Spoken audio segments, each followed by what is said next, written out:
Агенцијата за млади и спорт и Цевитана со легендата на спортското новинарство Зоран Михајлов ви ги представуваат македонските спортски легенди.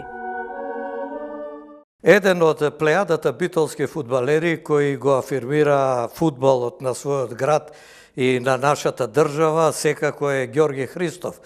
Тој е фудбалер кој уште во раното детство ги покажуваше своите квалитети и веднаш тука се проби во Пелистер, за потоа да го привлече вниманието и на тренерите од поголемите клубови, па имаше една богата кариера во странство. Вака, пред да го почнам разговорот со него, ги броевме и земјите во кои што настапувал во текот на своето активно играње фудбал, па излегува дека тој играл за клубови од 9 земји.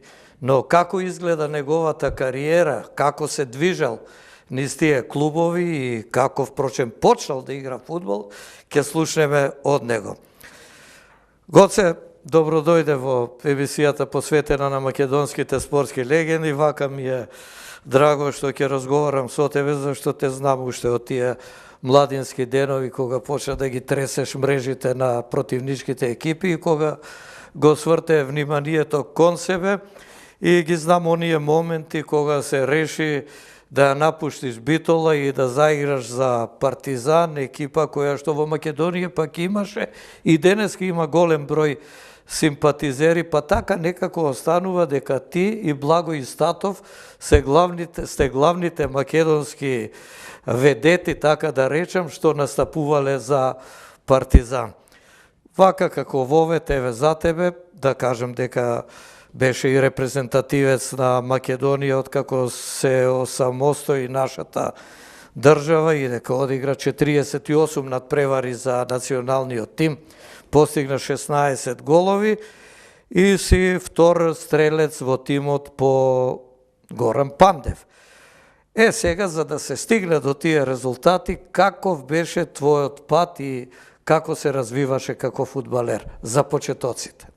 Добро, како секое дете, тогаш аз се надевам дека и сега, нели, сон на секој нас беше да се стане фудбалер, професионален фудбалер. Така да првите чекори фудбалски,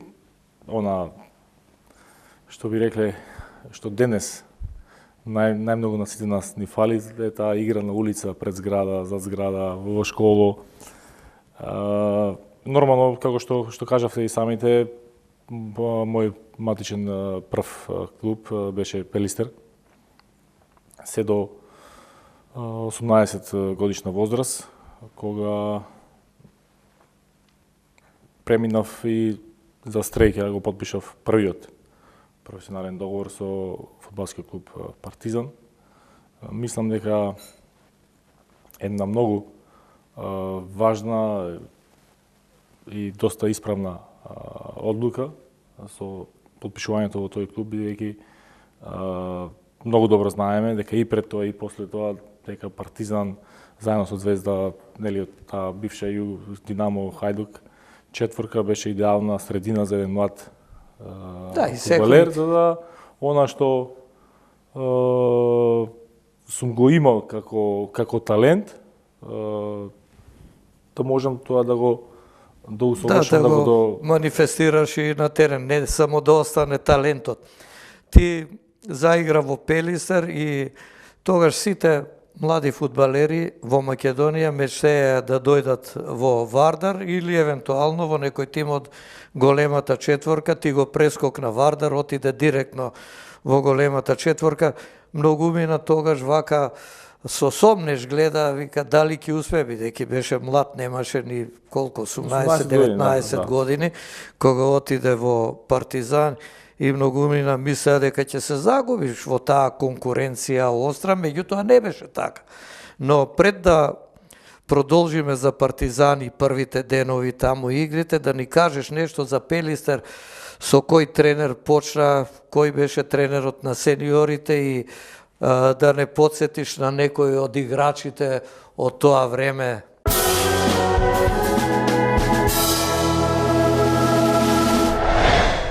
Најмногу, ако на некого му должам, условно кажано, е Цане Грбевски, поранешен фудбалер, капитен на Пелистер, дugогодишен тренер.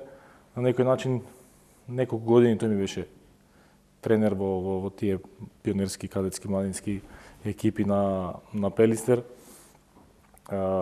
Битола од секогаш бил расадник на фудбалери и во подминато време, а и сега во блиската минатост. Така да беше поинаку. Секој, за разлика од сега, секој можеше да дојди, да проба и да тренира. Нели? Вратите беа отворени. Вратите беа отворени. Тој што ќе успее, ќе Да, успее. вратите беа отворени. Си имаше таа некоја си природна селекција. Многу битно. Не постоја членарини. Така да тренерите имаја одврзани раце да решаваат. Кога го спомнав Грбевски, морам да споделам еден момент за каков човек и тренер, педагог, догодишен и професор по физичко воспитување во Битола, се работеше кога сопствениот син го избрка од тренинг и никогаш повеќе Зошто? не се врати, бидејќи сметаше дека доволно Не нема може да напредува. Да. И да не губи време. И синот потоа стана исто професор по физичко и така да тој е еден пример исто и не знам колку љубителите на фудбалот се запознаени и Бранко Ангелевски и Иве Марковски, значи прославени македонски репрезентативци, Да. тренираја фудбал. Поточно дојдоа кај тренерот Грбевски. Значи и на почетоците, оние спортски ги има кај него, а потоа се развија во ракометари и ракометни репрезентативци. Ова го кажувам бидејќи од денешен аспект се прават огромни грешки, да не речам сите ние што се бавиме во фудбалот и во спортот, као големи стручњаци, многу брзо носиме одлуки за некој дете дали е талентирано или не е талентирано, дали го бидува или не го бидува. Значи треба време да се види, да се оцени и тука нема да преовладаат емоциите, гревот е детево да го задржиме. Не, тоа е губење време. Или игра, односно е талент да го задржиш или не. И добро е така што направил и со синот тебе. Да, така да. А потоа затоа што ќе губил време едноставно. А тоа било пример веројатно и за вас, другите деца, па сте помислиле ако сме останале во екипава, значи вредиме. Штом тој својот син го испрати дома, тогаш ние ако сме слаби, нас уште побрзо. Да, немаше значи толеранција и за она што потоа следуваше, морам исто да напоменам за Партизан. Значи, вие добро знаете дека сите ние што на некој начин бевме школувани фудбалски, растени во тој систем поранешен, поранешна, имавме привилегија. Бевме нели и репрезентативци на кадетски, пионерски и секогаш бевме следени од врвните и најценетите стручњаци во бившата Југославија. И затоа беше многу полесно да се дојде до Партизан или до Звезда, до Динамо, до Хајдук, него останатите реков дека и тоа што ние дел, кога го викам на мојата генерација, имавме потоа и резултати и во 21 и во репрезентација, значи го носевме тоа условно кажано наследство од тој систем каде што се работеше многу поразлично и каде што сакале или не носеше повеќе резултати од што носи. Да, тогаш одевте и на заеднички подготовки преку фудбалската Федерација на Југославија за пионерски, за кадетски, за младински репрезентации, па таму ќе продефилираа врвни стручњаци како што беа еве за младите категории, Младинич на времето, како што беше Вилотич, па Топлак исто знаеше да дојде, па Сантрач, кој извесен период беше и селектор овде, па Кризманич, се сеќам, сите тие беа врвни стручњаци, имаше што да се научи. Значи ти сметаш дека Она што било решавачко за да те оддели од другите фудбалери во соседната средина, бил и овој момент што си работел со тие врвни стручаци. Дефинитивно, Да. добро, нормално во тие 90 почеток на 90-ти години кога дојде до распад на државата, формирање на нашата. Така, сега кога дојде распадот, ти беше во Пелистер, ајде подсети се кој беше твојот прв настап за Пелистер. Тоа е интересно и за гледачите и за чхембарите, еве да ги подсети. Јас дебитирав во Ниш 92 година, пролета кога Пелистер во прва лига. Во прва лига, да. Нели кога словенците и хрватите се повлекоа и автоматски повеќе второлигашки екипи, да. и кои Пелистер се префрлија во првата лига. На маса, во прва лига и така да. И тогаш таа пролет тренер беше Драган Христовски и неколку поталентирани играчи од кадетите од младинците во Пелистер не трансформираа во првата екипа. Во тоа време играше Благој Китановски, Кантларовски се врати, Борче Јовановски, Борче Јовановски долго време беше во Пелистер и тоа е на релација тука, Пелистер новаци. Да, мислам дека и ден денес е така да во таа генерација од тие повозрастните, нормално беше Бруно Пресилски од помладите, Петар Милошевски и така натаму. Джате не беше или не, тој? Джате веќе имаше, да, завршена кариерата. Значи, од овие повозрастните, Китановски беше. Значи, младите сили тогаш стапивте на сцена и како беше тој натпревар со Раднички во Ниш? Па изгубивме 2-0, Рамбо Петкович ни ги даде двата гола пред, мислам дека после тој во Бразил. Да, и во Звезда и во Реал Мадрид. Петар бранеше. А Бразил го спомнав дека беше многу популарен таму. Да, и на крај, мислам, на стари години, условно кажано, замина во Бразил и направи... Да, голема кариера и се пишуваше, се зборуваше. Да, се сеќавам дека изгубивме и второто по време го изиграв, прва утакмица, прва лига и под рефлектори. Може да замислите? Добро сега, 2-0, значи не дадовте гол, а ти стрелец. На полувреме. Добро, подоста стана стрелец и така. После тоа некој друг надпревар.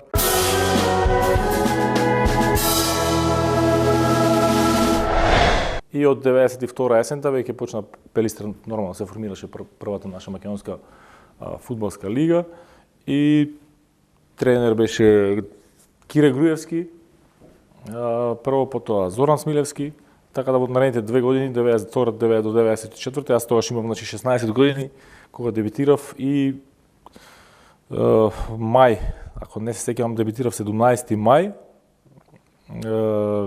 јас сум роден 30 јануари, значи февруар, март, април век со 16 години и 3-4 месеци дебитирав во тогашната прва лига, без словенците и хрватите.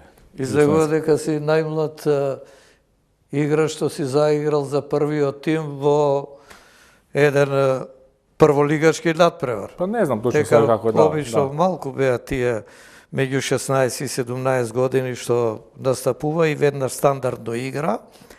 Се сеќаваш ли на некој надпревар или куп од тој период пред да одиш во Партизан играјќи за Пелистер? Да, се сеќавам на еден дерби надпревар, тогаш Слога Југо Магнат доста јака, доста предводена од Нечко Мемеди, да. Гостуваше во Битола, пон стадион 7-8 гледачи. 0-0, шанса од метар. Јас со глава удира топката пред линија и преку гол. Цела публика, што е нормално, почнува да свири. Заврши утакмицата 0-0, никому ништо. Ти не се уплаши во тие моменти, викаш, леле, што направив? Да, и после тоа 3-4 дена не доаѓам на тренинг. Разочаран. Трета година средно училиште и сеќавам Драган Кантларовски Цапар ме среќава на улица. кај си ти мали, јас викам не доаѓам, кај да доаѓам сега, Што, да мора ми пробаш, свират, не, као темек јас ми свират. Па вика, Ти лут, а? па вика што не даде гол, немаше да ти свират. И вика потхитно утре ако не дојдеш вика на тренинг, тешко тебе ќе. И така да на некој начин цапарот ме Врати. но нормално, тоа е детски денови. И после И го се почна да дава да, голови. полека да. Тука Кога беше тој прв гол за Пелистер постигна тебе? Можеш ли да се сетиш против кого? Еве, да, против прв гол, Слога да, промаши. против Рудар Пробишти, а тренер на Рудар Пробишти беше Тичко Дончо. Да, тоа се сеќавам. Да, тоа ми беше прв гол за Пелистер. И кога го даде голот после надпреварот, што ти вика Дончо? Абе, дете. Не, се сеќавам дека второ по време ми правеа замена и тогаш, нели, таа фора што и ден денес стои што излегуваат, постарите играчи го туркаат што подалеку да бидат купат ради време. И како дојдов и Тичко Дончо уште не ме ни знаеше нормално тоа штете. Да. Почна некако да ме кара во негов препознатлив стил, дека сум се маткал додека излезам, така да. Добро. Да, се сеќавам почетокот 92-та, 3-та таа се сеќавам на многу публика. Јас се уште бев дете, паралелно на училиште одев кога ќе ме пуштаат, кога немаше да ме пуштаат на такмици. Но се сеќавам дека нели на тие утакмици не одиграни Пелистер Вардар ради проблеми со навивачи, ограда, падната, сето тоа. Против Вардар имаше играно тогаш. Како изгледаат тие дуели, дека велиме Вардар Пелистер е Да, дерби. на пример, повеќе се сеќавам на тие неодиграни надпревари. Сеќавам дека Битола два пати или три пати не се одигра надпреварот. Еднаш се одигра во Скопје, еден беше. Нешто и навивачите и Да, таму да, и вамо да. и не можеш, едноставно немаше Два услови пати да се немаше игра. услови, оградата се турна, полиција не даде, па така нешто се сеќавам. Значи повеќе се сеќаваш на тие Да, од да. дерби средбите што не се одиграни, Па, одошто. знаете, во на тие други. години тоа повеќе ви интересира, поинтересно ви е. Не, паметно не е на утакмицата, него Што се случува, Да, а? да, пак да сум И имам кажи ми 16-17 како години. дозна ти дека е Партизан заинтересиран за тебе?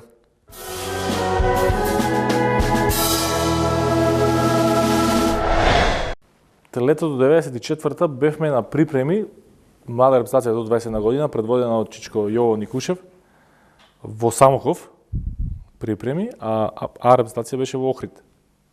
Чичко Дончо и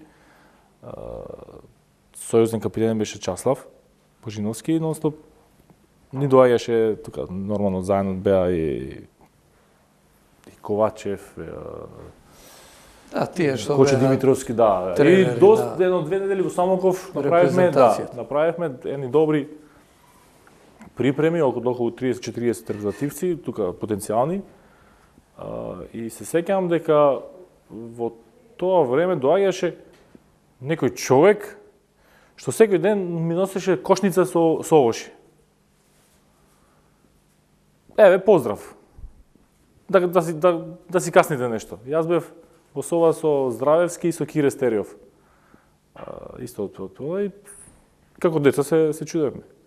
Значи секој недела и нели потоа нели потпишав јас во Партизан и после 2-3 месеци Откри кој е открив човеков. дека тоа било Стојанче Ристевски, тогашен генерален секретар на ФК Партизан, по потекло од македонски брод Кичево, да. Да, тогашниот директор на школата Владица Ковачевиќ, кога паднала одлука дека треба да веќе стапиле контакти со ФК Пелистер, со околу мој евентуален ангажман, Стојанче праќал човек за да, така на некој начин, на колку мали, ова е еден пример како на големите клубови на некојаш и на мала работа, но многу Да, не може да се склучи договор. да. И ти Иако беа нормално Вардар, Силекс во тоа време, така, опциите каде што требаше да ја продолжам. сите овие клубови што значеа нешто, што беа фактори во македонскиот фудбал, беа заинтересирани за тебе, а ти се реши да одиш таму и не сгреши. Чичковците, поготово едниот Чичко кој беше професор по физичко, мислам дека тој исто го имаше тој осет за да препознае која е средина и благодарение исто Значи најповеќе него дека на него ја донесовме таа одлука за да отидам во Партизан. И какво беше чувството тие први моменти кога дојде во Партизан, клуб од големата четворка? Сон за сите млади фудбалери беа Партизан, Звезда, Динамо, Хајдук. Тоа време Пандуровиќ исто беше генерација, Мијалковиќ, Мирковиќ, Над Чирич, Саво Милошевиќ. Така да прв печаток бев импресиониран од секако од условите. Од тоа време во Битола ние имавме една топка и тоа беше копачки. Ако имаш стрејка првите 5 да ти се погоди бројот, а нели нас не учеа кога ќе те прашат кој број носиш, викавме од 38 до 43. Значи било кој број да има за да ги земиш, иначе го речиш еден број нема. Така да условите и она што тренажниот процес,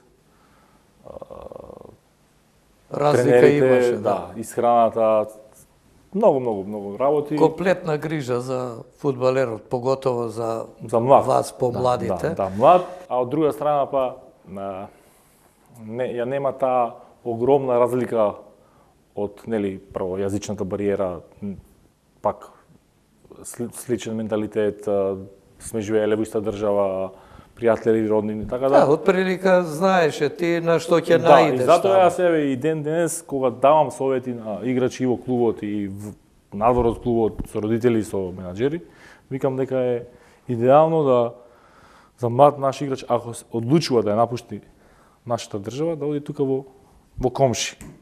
Да не се рипа многу, па после сведоци сме дека за година, дена, две. Да, и ти таму остана од 94-та до 97-та година, 3 цели години, па вака на некој надпревар од тој период во Партизан.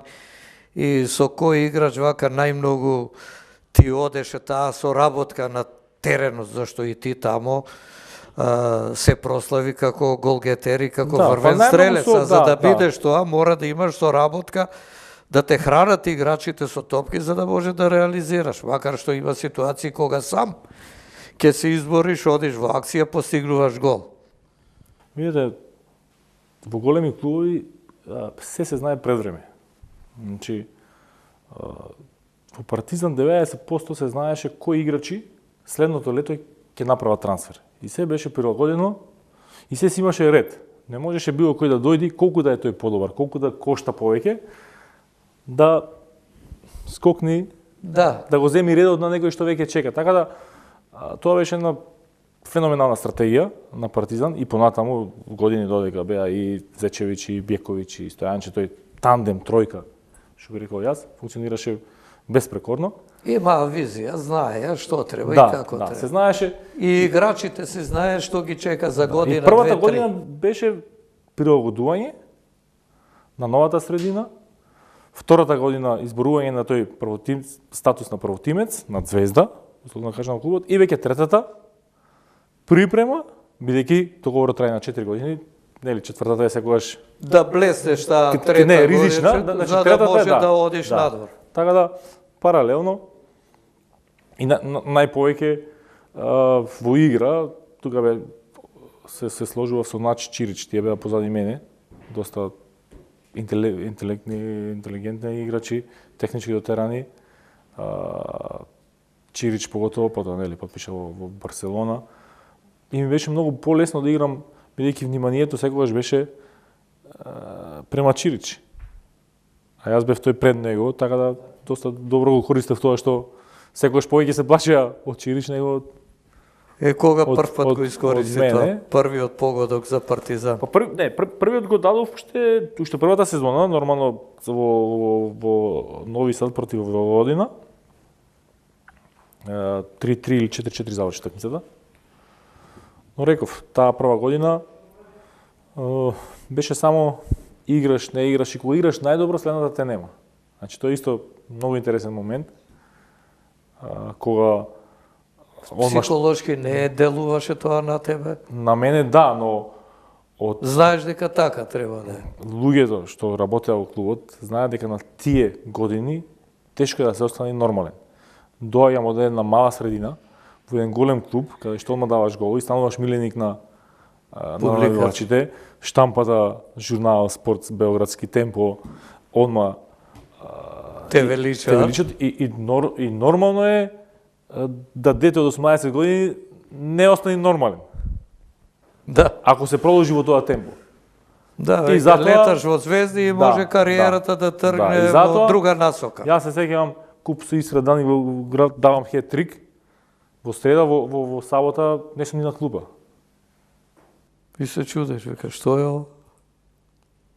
Така да...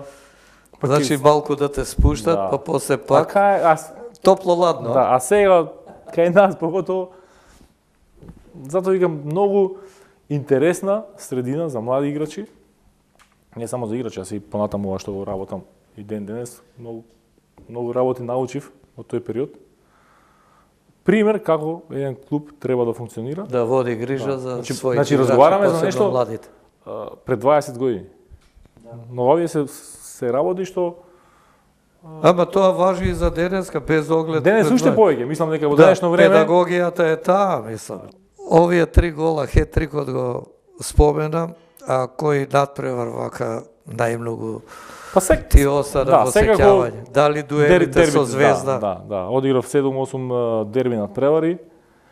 И Колку дадов голови два- имаш против Звезда два, вкупно да, во тие два. мечеви? Два. Два гола дадов. Некој беше решавачки за конечниот исход? двата победивме.